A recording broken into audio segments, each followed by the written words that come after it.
Hey, what is up? It is the Follow Up Media Podcast. I am Khristian Lee, my co-host, Riley Austin. How are y'all? Yep. How are you? That's the real question, That's true. Riley. I'm doing Yeah. They didn't ask you. That's I true. don't even know who they is.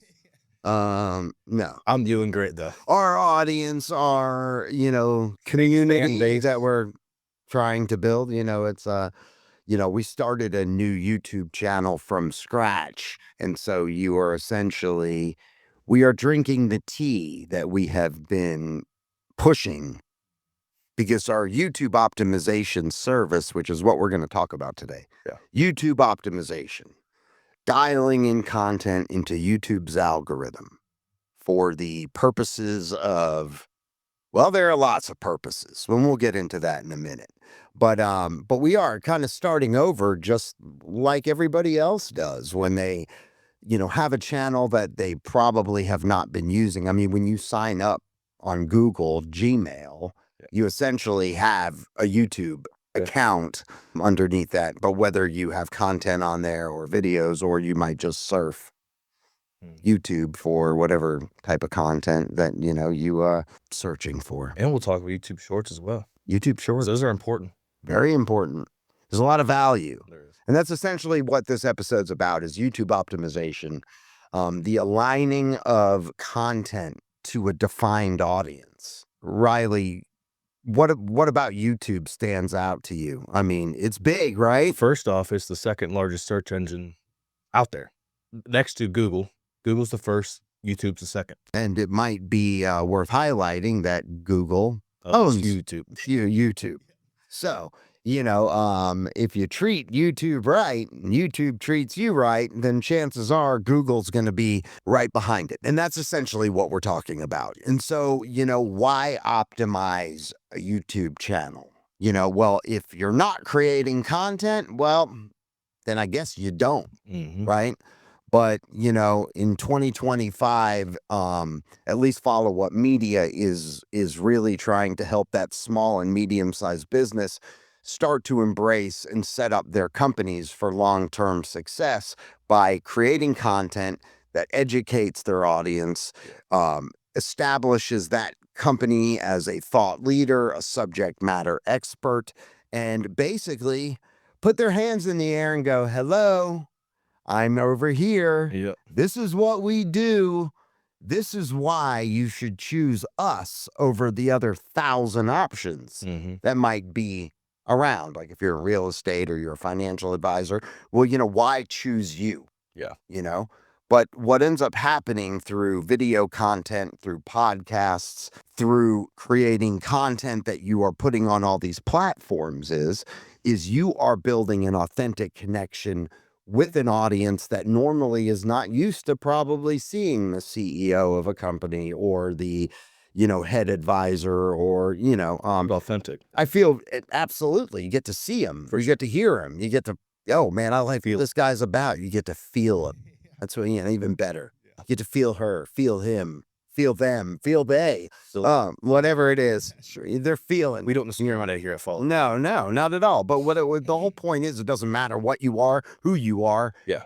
You're being authentic in front of a camera. You're letting your voice be heard, and you're basically showcasing probably the information that you've spent a vast amount of time in that industry or field, which makes you an expert. Definitely, yeah. And, and every advisor is not the same. They've all had different experiences. They've had different clients. They've grown up different. They've grown up in different backgrounds, maybe from different countries. There's a lot of knowledge and value that can be shared. And that's what we're doing. And so, YouTube becomes this powerful thing is when you are creating content consistently and it's aligned with the audience that you are trying to get in front of. Yeah. And then, YouTube starts to reward you by showing your content to more people.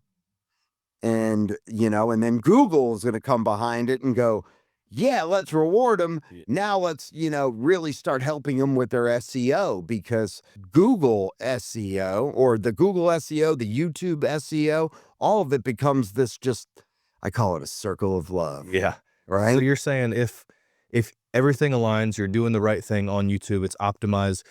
Google will start putting your company's name when someone searches up maybe best financial advisors near me or whatever the business or case may be. Would that be correct? Well, yeah, to an extent. Well, it's all about keywords. It's all about, just like your SEO optimization for a website is about keywords and backlinks and basically trying to show up in searches when someone puts podcasting studio in Alpharetta, Georgia, right? We want follow-up media to show up, right? So now, when you Google certain words or phrases, sometimes in Google search results now, you'll also have a portion of video search results, even though you might not have been asking for video, but that have keywords or similarities that relate to your search. And so if that's your company, that's video content is populating in those searches, good for you. Yeah, for sure. Right? And so YouTube Shorts and, YouTube is become this thing where not only it can be monetized, if obviously you have to get a certain amount of, views and listens and things like that, but it's become this thing that's almost become a lead generation tool. The ROI on it could be more leads for your business, right? And then what you end up doing is out of the full video version, we here at Follow Up Media, we create promo clips, which these promo clips could be used on, Instagram Reels, Facebook, TikTok, but also YouTube Shorts. And so what was explained to me and what makes sense is that, if you have a full 20-minute video that you've put out and you're a company and we put the full video on YouTube, the full videos on your channel typically are more geared for the subscribers who have already subscribed. Yeah. They're going to get notified just like a podcast. Hey, you subscribe to this, there's a new episode. The shorts, on the other hand, those are for the audience that doesn't know you. Yeah. Which all, if it's set up correctly, lead back to the full video version on your channel. But it's not what I think what people have to understand also is that a buyer's journey could be very, very different depending on who it is. Yeah. You might have somebody that clicks on your video because what you've said is so valuable. They might go right to your website based on the links that we have established in your short video or your full video. But a lot of times buyers don't operate like that. Typically, if I hear something that I'm like, man, that was a nugget of love. That was a nugget of wisdom. Like, I want to hear more from this guy. Yeah. I might go back to your channel and listen to the full video, but then I'm going to find out the name of your company, most likely, and I'm going to probably throw that into Google, and I'm going to see what other search results and what results come up. Because under your company name, you might have, don't ever use that company again. I mean, there could be, so typically before I personally reach out, I'll probably test it.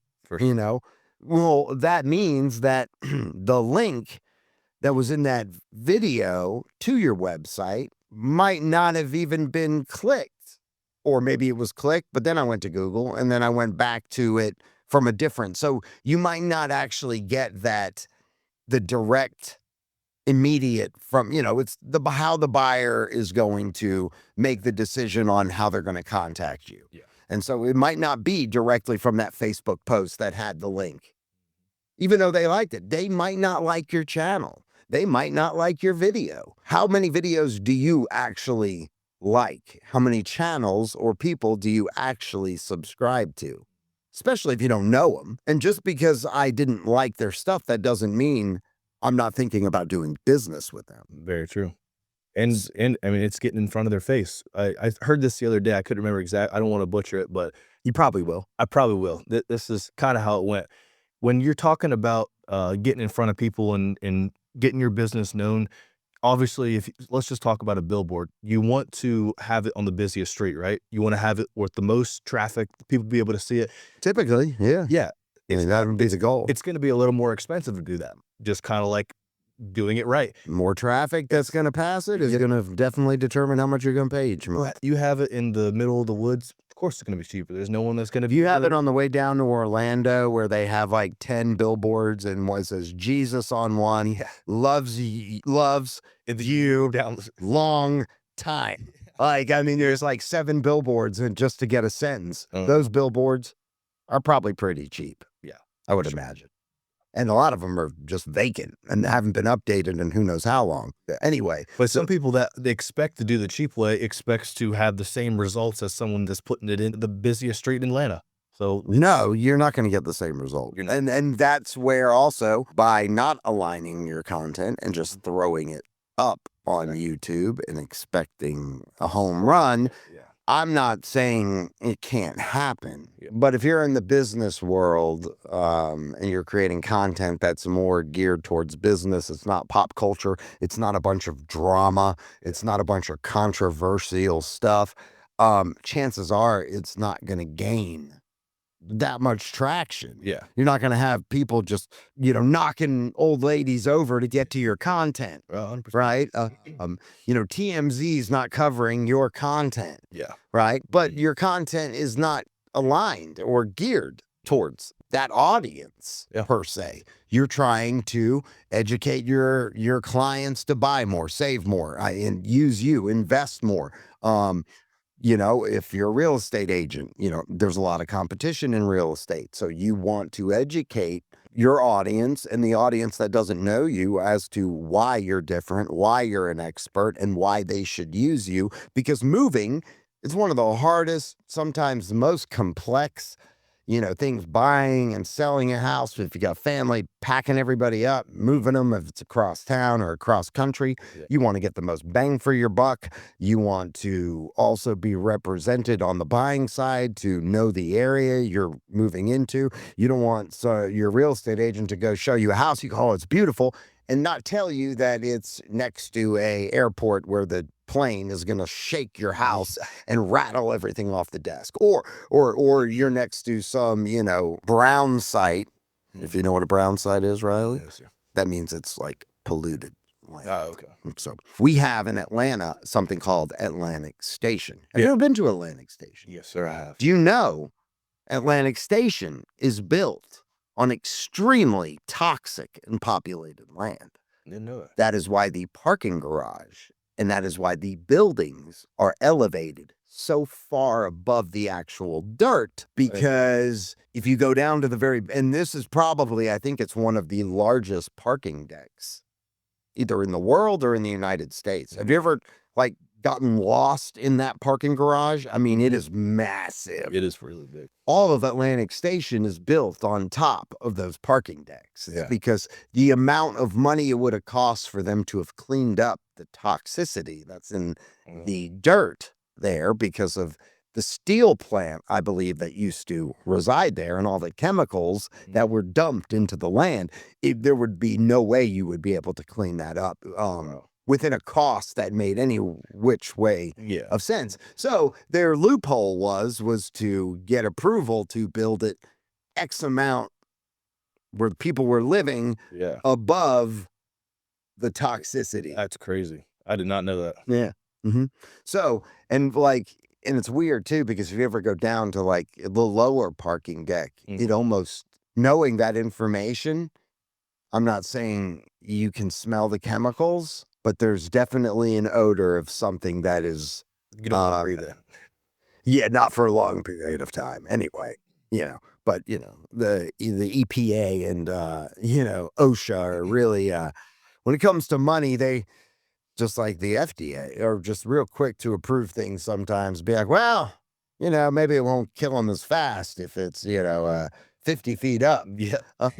But anyway, you would want to know that the agent you're using knows that area, is an expert, and that they wouldn't put you. So in a place that was like that, you wouldn't want to be buried on top of a cemetery and have some poltergeist thing where you're getting touched by a ghost in the middle of the night. I mean, I'm just saying, those are just weird, probably never going to happen situations. But there again, it's about, showcasing your expertise and building an authentic connection with your audience and your future audience. And being consistent about it.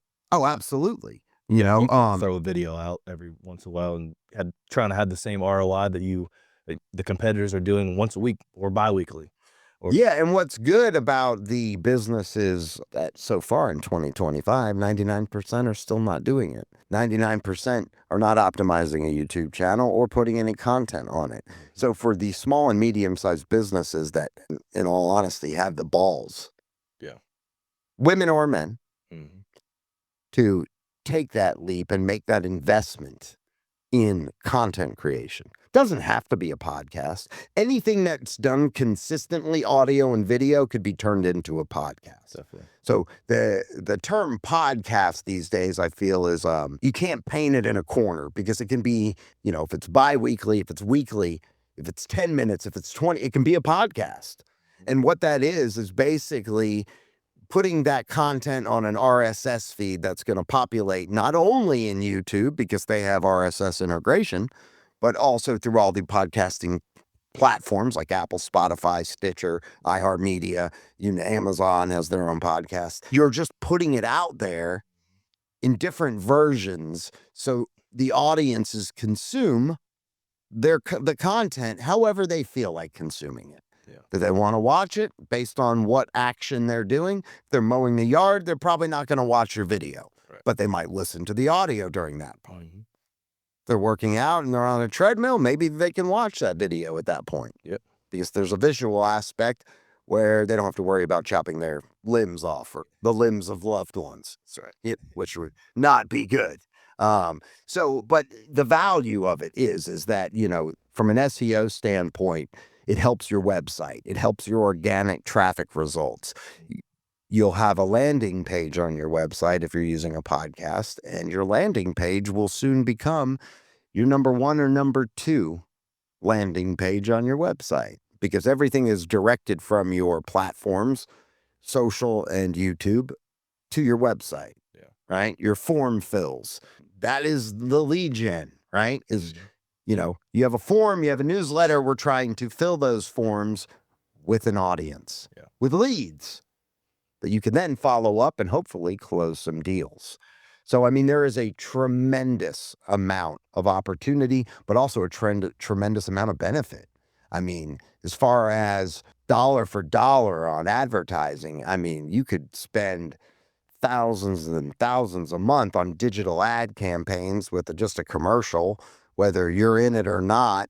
But you're only going to have a very short amount of time, 30 seconds, 60 seconds, and it might not even be the owner of the company in it. You might have paid actors in it.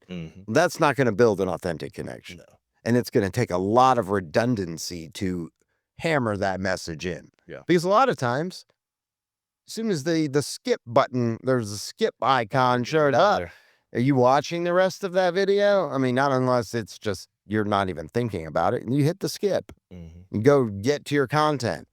Well, long form content, podcast, video series, things like that, like I said, doesn't have to be an hour long. It could be 10 minutes. It could be 15 minutes. It could be 6 minutes. Depending on what the content is would be my recommendation on, how long you go.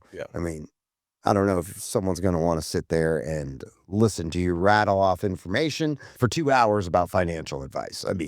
Maybe someone who needs that financial advice, and obviously, if you're talking about retirement, those that are on the verge of retiring, it's more of a concern. But if you're talking to you, Riley, I don't think you give a shit less. And you need a lot of money to invest. So maybe, at some point soon, you'll have lots of money to invest, and then, I knew where to go to, because I looked up those videos. I've seen the people, not only the people they worked with, but I'm more likely to go with the financial advisor that I'm seeing on the internet. I'm seeing on YouTube. I'm saying, why does this guy or girl keep popping up on my YouTube shorts? I'm probably gonna pick them over the person that maybe I'm recommended to, or the person that I haven't seen and just ran across their website. Yeah, absolutely. And if you think about, we have a couple clients, and not just a couple, we have a bunch of clients really, that when they came to us, there was no content creation. Their digital presence was kind of sucked.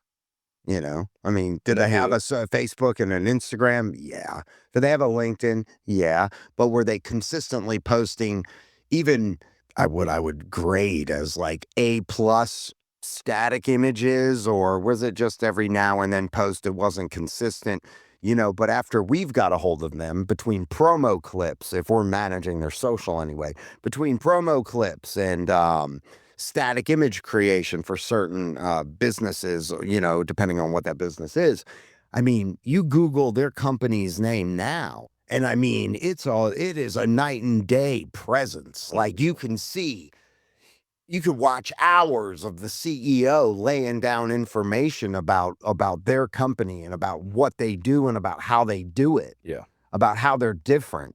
And I mean, it doesn't matter if you go on their Facebook, their Instagram, their LinkedIn, their YouTube. You're like, whoa, I could consume hours of content. Yeah. I know these guys now. Yeah. You feel like you do.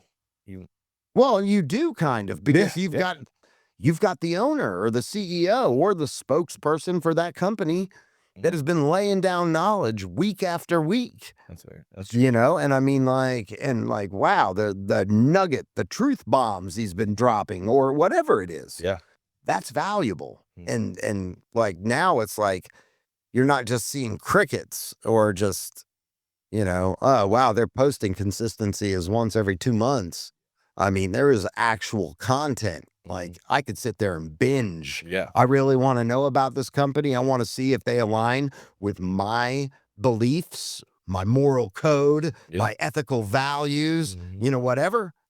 Well, within, you know, 20, 30 minutes, few hours, however long I wanted to, you know, spend doing the research before I actually filled out the form and then made a decision that I, you know, want to do business with these people. Yeah.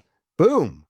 Closed. And your content continues to do so and work for you while your ass is sleeping, doing other business activities, maybe making more content. So YouTube is so powerful these days. I mean, at the bottom line, you know, if you've got YouTube and you're posting videos on there and you're not getting much traction, there's probably a really good reason why. Your channel was not optimized or set up properly, and the content that you're putting out, it might not align, or it might, but it might not be titled correctly. And that's why you have a department that specializes in YouTube optimization, because it is tricky. It is hard. Well, we have a department. Riley, you got to say we. It's not just me. Sorry. Yeah. We. The department. Yes. Yes, that's right. That eats, sleeps, and breathes and understands how you They go to bed with their YouTube pillow. They sleep on their YouTube pillow. My God. It's a very soft down pillow, and it's YouTube. They all have little YouTube tattoos over their knees. Oh my God. Yeah, right? Yeah, breaking the code. Yeah. Yeah, you know, they got the YouTube algorithm, whatever that looks like, you know, tattooed across their lower back. Yeah. It's a giant tramp stamp. It's a giant YouTube tramp stamp. Does anyone have one of those? Please submit. Maybe. I want to We'll have you on the podcast. Do you have a YouTube tramp stamp? We'll have you on the podcast. Yeah, I want to know. I mean, like, did YouTube, Mr. Beast, probably, because I mean, he makes more money than anybody on YouTube. I mean, if that guy hasn't given a part of his real estate on his body to YouTube yet, that would be kind of a shame if. Maybe, I don't know, or maybe I don't have to. Screw them. He's got many plaques and lots of money. But yeah, it's you know, our team eats, sleeps, and breathes analytics, and I mean, they love diving in to, you know, YouTube's algorithm, keeping up with the new and improved YouTube updates, best practices, whether it be custom thumbnails, best titles, using the best titles and descriptions for SEO, the best call to action or CTA. Super important. You've got to ask and give people the ability to drive them to the action you want, which is hitting the link to your, you know, social media, your website, filling out the form, getting more info, scheduling a meeting. That doesn't mean they're going to in the route that you provide each time, but you're at least making it so easy for them to do so. They don't have to go fishing for stuff because nobody takes the time. Yeah. I mean, you imagine back in the old day, you'd have to walk 100 miles with a tablet and a hammer, and just to get your message across, or maybe carrier pigeon. That might have been the faster way, but pigeon what? Pigeon. Well, carrier, yeah, no, not that type of pigeon. No, no, no. Even though I want a pigeon, I do want one day. Pigeon. Yeah, I want a pigeon, and I want him to carry a little backpack. I want him to carry messages back and forth. What would his name be? Or her? No. What? Pidge. Pudgy. Little Pidge. Baby Pidge. No, I mean, one day soon, we will, I just want to, go back to the medieval times where the best way to communicate besides sending a dude on a horse to deliver a message would be a very beefy pigeon with a backpack, or, Is that back when blogs were useful? Oh, it was way before that, maybe.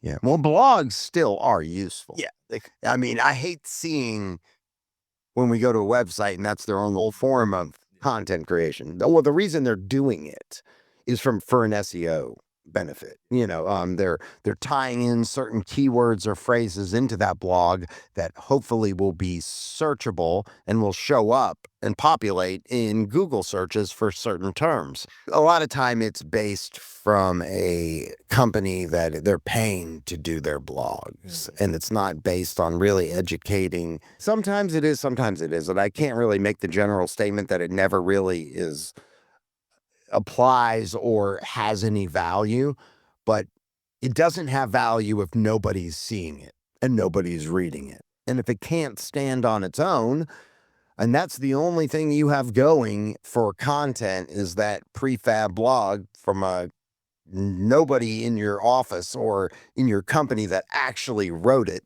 and it has any meaning, I see it as it's old thinking. Yeah. And they're not embracing and creating a digital presence, which eventually, I don't care if you've got a ton of referral business.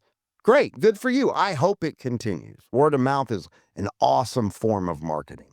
But if you don't have anything in the pipeline and that well starts to dry up, well, then you're in a situation where you're like, holy shit. Yeah. I mean, now, and it depends on how long is the sales cycle for deals in your industry. I know in our industry, they could be long if they're not quite ready. If you're selling a widget and it's like $10, I mean, it could be very fast. People just blow. But if it's a relationship building sales cycle that's 6 months to a year, even in real estate, it could be, you might get a lead where you close in 30 days, but most of the time it's a 60, 90 deal. Yeah. You have a buyer, you have to go find them a home, and you have to win the bid, and then that has to go through inspection, and normally it's 30, 45 days out before you close. So that means that agent's not getting paid for 2-3 months. So if your foot's off the gas and there's no leads in the pipeline, well, you might have to, now you're scrambling to try to get a pipeline built. Yeah. What we're saying is start building and setting your company up for long-term success in the digital era. I mean, and, I'm not saying old traditional marketing lanes or, initiatives are not valuable. They still are. Yeah. But if you're not equally of spending time branching off and establishing your footprint, hey, we're over here. Mm-hmm. This is me. This is what I do for a living. Hey, everybody, we're not brick and mortar. We're talking about on your social platforms. Yeah. And I get it. I'm not a huge fan of being on social media, telling you what I'm eating, what I'm wearing, what I'm going shopping for. Mm-hmm. That's not what I'm talking about. But still, if you're going to have the account, you need to do more than just have the account. Yeah. You know what I mean? And so by being active or having somebody in your team or in your company active on behalf of your company, that does, a lot, especially if you're creating content that lines with the people that you are wanting to get in front of, right? Traditionally, we call the people we are trying to get in front of, and we say, hey, we're follow-up media. You need us, right? And this is why. And, and Riley does it. I do it. But digitally, you need to have content basically saying the same thing. Walking like you're talking. Yep. Action is everything, really. And follow-up media, that's what we're about. We're about action, Definitely. execution, and pigeons. Yeah. Thank you. Content creation. Did I take the words out of your mouth? Yeah. Okay. So that being said, if you have any questions, you want to join the show, you want more information about Follow Up Media and any one of our long list of services that we are executing for our clients, Riley, where can they find us? Followupmedia.com. Man, it's beautiful to hear it. Yeah, or hit us up on our socials, subscribe on our YouTube channel, share it, like us. We like you. And, if you have any questions, we can address them either off mic or on mic next week when we talk. But thank you for listening, and check out our YouTube optimization services. And we have some packages, some on the lower scale, some on the mid, and some on the high. But, anything's better than nothing. For sure. Sweet.